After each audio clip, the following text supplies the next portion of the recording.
সম্মানিত ভিউয়ার্স, বাংলাদেশের একমাত্র বৃহত্তর দ্বীপ জেলার ভোলা ইলিশা ফেরিঘাটে এই মুহূর্তে আমি রয়েছি।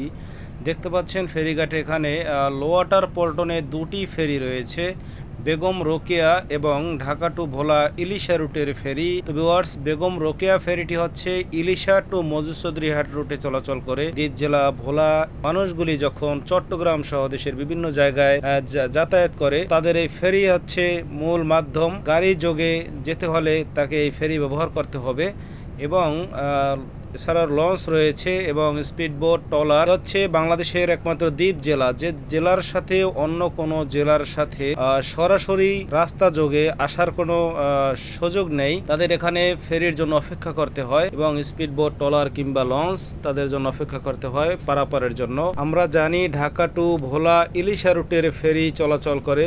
এখানে দুটি ফেরি বর্তমানে ঢাকা টু ভোলা ইলিশা রুটের চলাচল করে, কার্নিভাল ক্রুজ এবং কার্নিভাল ওয়েভ। এই মুহূর্তে কার্নিভাল ক্রুজকে জায়গা করে দিল বেগম রোকেয়া ফেরি। এই মুহূর্তে দেখতে পাচ্ছেন যাচ্ছে মজুসদ্রিহাটের উদ্দেশ্যে।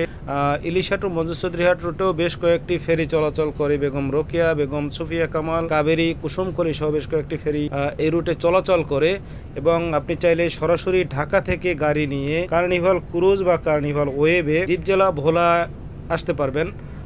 এবং ভোলার সাথে যে বরিশালের যেটি যোগাযোগ রয়েছে সেটি লাহারহাট ফেরিঘাট এবং ভেদুরিয়া লাহারহাট ফেরিঘাট, ওখান থেকেও মূলত ফেরি চলাচল করে এবং এই সাইডটা দিয়ে, অর্থাৎ যারা বিশেষ করে ভোলার মানুষ যারা চট্টগ্রাম যাবে তাদের জন্য মূলত ফেরি মজুসদ্রিহাট ইলিশা রুটের যে ফেরি, সেই ফেরি ব্যবহার করতে হবে। এবং ঢাকা থেকে যদি আপনি গাড়ি নিয়ে আসতে চান, সেই হিসাবে সরাসরি কার্নিভাল ক্রুজ বা কার্নিভাল ওয়েভ ব্যবহার করতে পারেন। কার্নিভাল ক্রুজ ঢাকা হাসনাবাদ ফেরিঘাট, অর্থাৎ পোস্তগোলা ব্রিজের অপোজিটে দক্ষিণ কেরানীগঞ্জ ব্রিজের নিচে হাসনাবাদ ফেরিঘাট, সেখান থেকে ছেড়ে আসে ঢাকার উদ্দেশ্যে ফেরি কার্নিভাল ক্রুজ।